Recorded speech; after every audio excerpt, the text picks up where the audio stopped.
Whoa, what is going on, football fans? Back at it with another New York Giants video. Just want to get a quick video up for you guys while I'm on my break. I'm working from home today.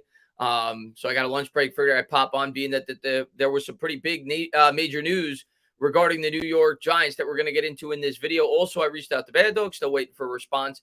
May do the Giants show tonight on my channel. We'll have to wait and see, depending on what his schedule allows. Friday and Saturday, the Mets are going to be playing the playoff game, so probably not going to be able to go live those 2 nights. So hopefully you can do it tonight. If not, we'll figure it out.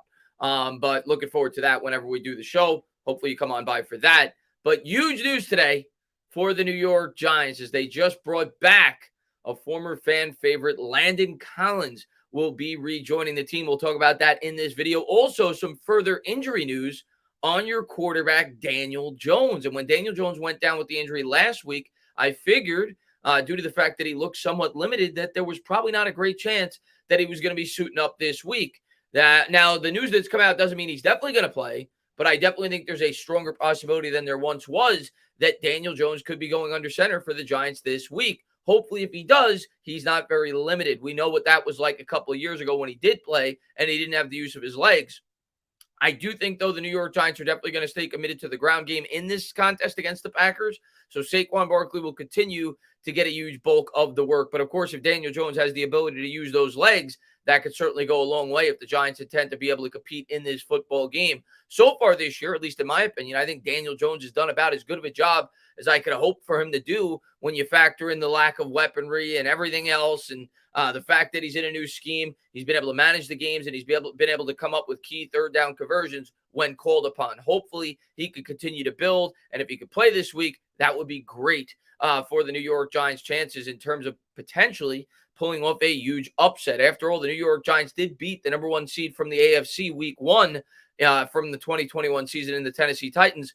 Why not beat the number one seed from the NFC from the 2021 playoffs? We'll have to wait and see how it all plays out. But I wanted to start with the major news of the day, and that being that Landon Collins is back in a New York Giants uniform. This coming out from Josina Anderson.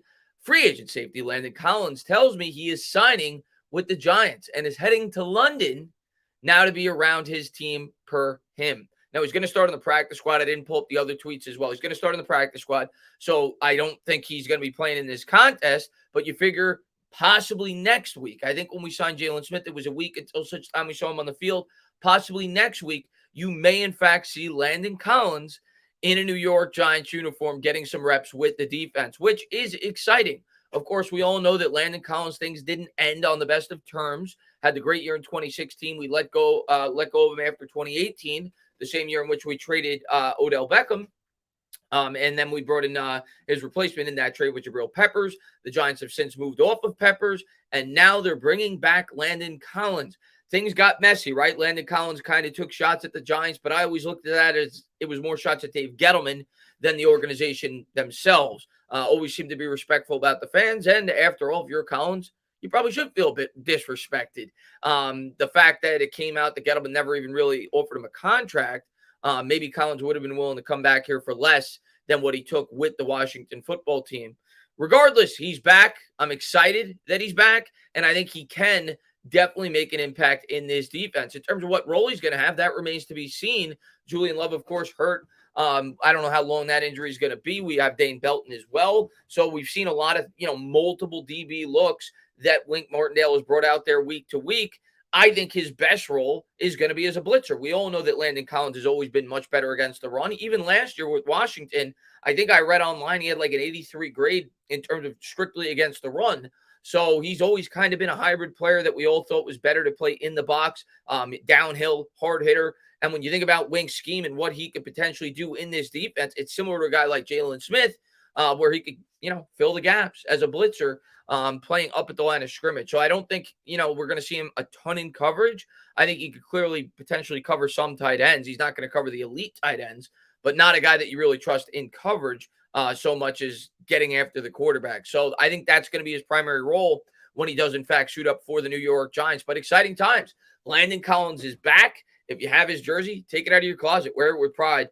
Really excited to see what he could do for this New York Giants defense. And I have faith that this coaching staff is going to be able to get the most out of him. I think so far this year, they've demonstrated they've been able to do that, especially on the defensive side of the football. You look at guys like Dexter Lawrence and what he's been able to do with this New York Giants team and how he's been able to elevate his play. Julian Love, Adoree Jackson, a lot of these guys are playing very well. Oh, Shane Zimenez, Jihad Ward, prime example. So I think they'll find what Landon Collins is best at. They'll bring it into this defense, and I think they're going to look at it and say, yeah, he's a guy that should play up in the box and a guy that we should send on blitzes on third and long, second and longs, whatever else it may be. So really excited to see Landon back in New York Giants blue. The other bit of information I want to touch on briefly while I'm on lunch break is the news about Daniel Jones. More encouraging news coming out here with DJ. This coming out from Jordan Renan regarding his practice activity. Brian Dable on quarterback Daniel Jones thought he did well at Wednesday's practice. Going to give Jones more reps at Thursday's practice, more optimism for Sunday versus the Packers. So I'm sure maybe there'll be more news that comes out on that as the day progresses. I think practice starts in about an hour or so. So we'll see some of the highlights that may come out from that. But the fact that the New York Giants have not called up a quarterback yet, or signed a quarterback, I should say, leads you to believe that there's a good chance he's going to play. I also read that Tyrod Taylor is going to be making the trip as well to London. Leads you to believe that it's at least a possibility he may be ready to be the backup. Don't read too much into it. I suppose they want to keep their opponent, the Green Bay Packers, guessing, but good signs regardless. Now, it's possible they may use him in a role where they're not going to so much use Daniel Jones's legs, which makes the offense somewhat limited. That remains to be seen. These are some quotes about Daniel Jones regarding the injury and his recovery. I'm feeling good. I'm feeling a lot better today, Jones told reporters. Overall, felt good and felt like I could do most things. Then went on to say this. We've got a lot of tough guys on this team. Tough group, said Jones. I think a lot of guys throughout the year get banged up and dealing with little things here and there, and everyone's trying to be out there, so I'm no different. And that's great. That's what you want to hear in a leader. That's what Eli Manning used to do, right? We all remember he played with the plantar fasciitis. He found ways to get out on the football field. Now, I think it's up to the coaching staff, to come to the conclusion of whether or not Daniel Jones is completely ready to play. We know DJ's going to say he's ready to play. He's the ultra competitor. He's probably one of the toughest guys on this football team. You see what he does week in and week out. So he feels like there's any chance he can play, he's going to be out there. It's up to the doctors and the coaching staff to determine whether or not him being out there, he could further damage that injury, or whether or not he could hurt the team in terms of if he's not fully capable of doing what he needs to do to prosper as a quarterback for this football team week 5 going up against the Green Bay Packers. But if he's out there, I'm going to trust the doctors. I'm going to trust the coaching staff.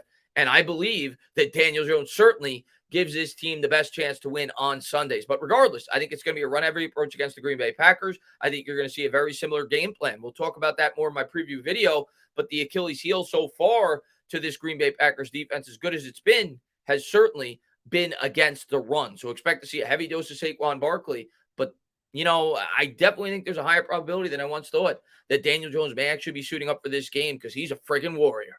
Outside of that, Landon Collins, great news. Really excited about that. Don't expect to see him this week, but potentially expect to see him against the Baltimore Ravens. And I'm really excited to see what Wink is going to dial up with him. As always, guys, if you liked what you watched, please subscribe. Drop a comment. Maybe give me a little thumbs up. Cheers.